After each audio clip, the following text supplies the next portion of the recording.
जय Hind aspirants. This is Aheer and welcome you back to SSB crack exams.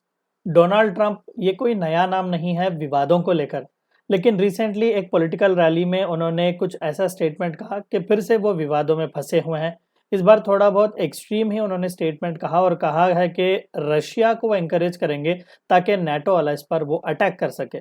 अब ऐसा क्यों कहा? क्योंकि देखिए यूएसए जो है वो एक बिग ब्रदर की तरह है नाटो के लिए। तो आखिरकार क्या पर्पस था उन्होंने ऐसा कहा और उससे रिलेटेड क्या कुछ प्रतिक्रिया यहाँ पर हुई, उन सभी के बारे में डिस्कस करेंगे। तो आइए वीडियो को शुरू करते हैं। तो रिसेंटली न्यूज़ चैनल में छाया हुआ था कि फॉर्मर यूएस प्रेसिडेंट, अब देखिए डोनाल्ड ट्रंप तो ऑलरेडी यूएस प्रेसिडेंट रह चुके हुए हैं, सो उनके खिलाफ एक स्टॉर्म ऑफ क्रिटिसिज्म यहाँ पर छाया हुआ है। Even current president Joe Biden ji और तमाम जितने भी बड़े एडमिनिस्ट्रेटर्स हैं, व्हाइट हाउस के टॉप वेस्टर्न ऑफिशियल्स हैं, उन्होंने यहाँ पर स्ट्रॉन्ग क्रिटिसिज्म दिया हुआ है कि नाटो अलाइज जो है डिफेंस पर इनफ स्पेंडिंग नहीं कर रहे हैं, ये ट्रंप ने कहा है। और बिकॉज जो कि वो डिफेंस पर इनफ स्पेंडिंग नहीं कर रहे हैं, सो बिकॉज ऑफ दैट वो रशिया को एंकरेज भी करेंगे उन्हें अटैक करने के लिए। अब देखिए ये बहुत ही एक स्ट्रॉन्ग स्टेटमेंट है जो कि डोनाल्ड ट्रंप द्वारा आया है। और अभी रिसेंटली एक रिपब्लिकन कैंडिडेट का एक उभरता हुआ फेस भी आप डोनाल्ड ट्रंप को कह सकते हैं, जो कि रिसेंटली अभी बहुत ही जल्द इलेक्शंस भी यूनाइटेड स्टेट्स में आने वाले हैं। सो देखिए सबसे पहला नाटो के बारे में हम जानते हैं। अब सभी को भी पता है कि नॉर्थ अटलांटिक ट्रीटी ऑर्गेनाइजेशन जो है वो 1949 में एस्टैब्लिश की गई थी और सोवियत यूनियन के इन्फ्लुएंस को कंट्रोल करने के लिए, काउंटर करने के लिए, जो कि कोल्ड वॉर की शुरुआत हमें यहाँ पर देखने को मिल रही है। सो वेस्टर्न अलायंस जितने भी थे मोस्टली यूरोपियन कंट्रीज और नॉर्थ अमेरिका में खासकर कनाडा और यूनाइटेड स्टेट्स ऑफ अमेरिका, इन सभी ने एक मिलिट्री अलायंस बनाया हुआ था। और इसी ट्रीटी के तहत एक इंपॉर्टेंट सा आर्टिकल है जिसका जिक्र भी यहाँ पर करना जरूरी है, दैट इज आर्टिकल 5। अब नाटो ट्रीटी आर्टिकल 5 को ध्यान से पढ़ेंगे तो यहाँ पर एक one of the most important principle underline किया गया है, कलेक्टिव डिफेंस का आइडिया। यानी कि जितने भी मेंबर्स हैं, करंटली 31 मेंबर्स हैं, तो उन मेंबर्स में से किस पर भी अगर अटैक होगा तो ये माना जाएगा कि पूरे नाटो मेंबर्स पर यह अटैक हुआ है। मान लो यानी कि छोटा सा भी वो कंट्री क्यों ना हो, मान लो हंगेरी जो कि नाटो का मेंबर है, अगर हंगेरी पर कोई अटैक करता है तो no doubt United States of America से लेकर कनाडा से लेकर जर्मनी से लेकर तमाम जितने भी नाटो के मेंबर्स हैं उन सभी को यहाँ पर जंग में कूदना पड़ेगा हंगेरी को बचाने के लिए। तो ये कलेक्टिव डिफेंस के प्रिंसिपल पर ही नाटो काम करता है and this is the reason why it has been one of the most successful one. NATO की मेंबरशिप की बात करें तो करेंटली 31 मेंबर्स हैं। सबसे न्यूएस्ट मेंबर जो है वो फिनलैंड है। अप्रैल 2022 में उसने अपना ना मेंबरशिप अप्लाई किया हुआ था, इमीडिएटली जैसा ही रशिया ने यूक्रेन को इन्वेड किया हुआ था। यहाँ पर फिनलैंड और स्वीडन दोनों ने मिलकर अप्लाई किया। फिनलैंड को ग्रीन सिग्नल मिला, फिनलैंड बन गया इमीडिएटली, लेकिन स्वीडन की मेंबरशिप जो है वो अभी हंगेरी द्वारा रेटिफाई करना जरूरी है। थोड़ा बहुत पॉलिटिकल टसल यहाँ पर था, टर्की और हंगेरी स्वीडन की मेंबरशिप के खिलाफ थे। टर्की ने तो ग्रीन सिग्नल दिया, अभी हंगेरी वेट कर रहा है कि रेटिफाई करे उसका मेंबरशिप जल्द से जल्द, और अगर ऐसा हो जाता है तो नो डाउट स्वीडन जो है वो 32nd मेंबर बनेगा नाटो का। अब देखिए दरअसल कहा क्या ट्रंप ने, पहले तो हम उसके बारे में बताएंगे। फॉर्मर ऑलरेडी प्रेसिडेंट रह चुके हुए हैं डोनाल्ड ट्रंप 2017 से 2021 तक, और इवन जब वो प्रेसिडेंट थे तब भी उन्होंने कई बार क्रिटिसिज्म्स किया हुआ है नाटो के मेंबर्स पर कि देखो भाई, तुम एडिक्वेटली यहाँ पर डिफेंस पर खर्चा नहीं कर रहे हो जैसा कि हम यूनाइटेड स्टेट्स वाले कर रहे हैं। बाकी के मेंबर्स, बेस्ट एग्जांपल वो जर्मनी का देते आए हैं कि जितना कमिटमेंट किया गया उतना पैसा आप यहाँ पर दे नहीं रहे हो। और जो आर्टिकल 5 में कलेक्टिव डिफेंस प्रिंसिपल के बारे में हमने ट्रीटी में जो साइन किया हुआ था उससे रिलेटेड ओपन क्वेश्चंस भी यहाँ पर डोनाल्ड ट्रंप द्वारा किए गए थे कि कितने सीरियस तुम हो।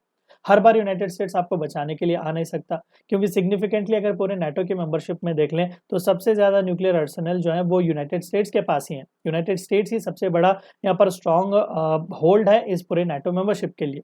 और बाकी के यूएस एडमिनिस्ट्रेटर्स भी हर टाइम जब भी जरूरत पड़ती है उन्होंने यूरोपियन कंट्रीज को एक क्रिटिसिज्म दिया ही हुआ है कि आप एनफ जो है वो स्पेंड नहीं कर रहे हो डिफेंस के ऊपर, नाम के लिए बस आप कर रहे हो। आपको पता है कि यूनाइटेड स्टेट्स जो कि मेंबर है वो सबसे ज्यादा खर्चा कर रहे हैं, वो एनी हाउ आके हमें बचा ही लेगा।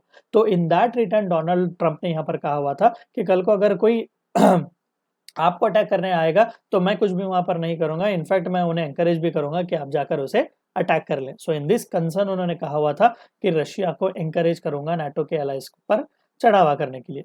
अब देखिए ट्रंप ऑफन अक्यूज करते आए हुए नाटो की मेंबरशिप मेंबर्स को कि वो जितने भी ड्यूज देने हैं, टाइमली ड्यूज, वो नहीं देते। अब देखिए उन्होंने यहाँ पर यह भी इंप्रेशन दिया नाटो का कि नाटो एक क्लब जैसा है जहां पर आपको रेगुलर मेंबरशिप फीस पे करनी पड़ती है, तभी आपका मेंबरशिप सस्टेन होता है, तभी आपको म्यूचुअल रिस्पेक्ट और ये जो सो कॉल्ड कलेक्टिव डिफेंस का जो ट्रीटी है वो उसी तरीके से प्रिंसिपल आगे बढ़ते रहेगा। लेकिन नाटो के काम करने का तरीका थोड़ा बहुत डिफरेंट है। यहाँ पर चंद कॉमन फंड्स भी है जहाँ पर सभी मेंबर्स जो है कंट्रीब्यूट करते हैं। लेकिन सबसे ज़्यादा बल्क जो उनका स्ट्रेंथ आता है वो एक इंडिविजुअल मेंबर्स के खुद के नेशनल डिफेंस स्पेंडिंग पर ही आता है।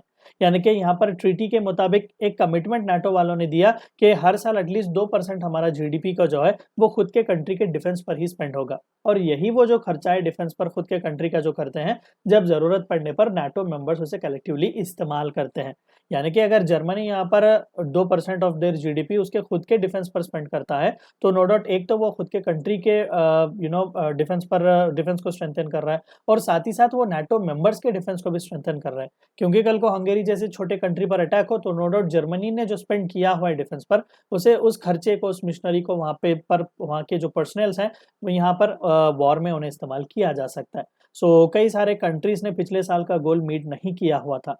अब जो करंट प्रेसिडेंट है डेमोक्रेटिक पार्टी के, यूएस प्रेसिडेंट जो बाइडेन जी, उन्होंने स्लैम किया हुआ है, क्रिटिसिज्म किया डोनाल्ड ट्रंप का कि इस तरीके की बातें करना उन्हें शोभा नहीं देती, और ये सही बात नहीं है, क्योंकि वेस्टर्न कंट्रीज जो है वो हम एक दूसरे के साथ मिलजुल कर ही आगे बढ़ रहे हैं। और ये ऐसे टाइम में ऐसे क्रिटिसिजम्स करना, क्योंकि अभी रिसेंटली सेनेट ने यूक्रेन को मदद देने की जो है वो बात की हुई थी।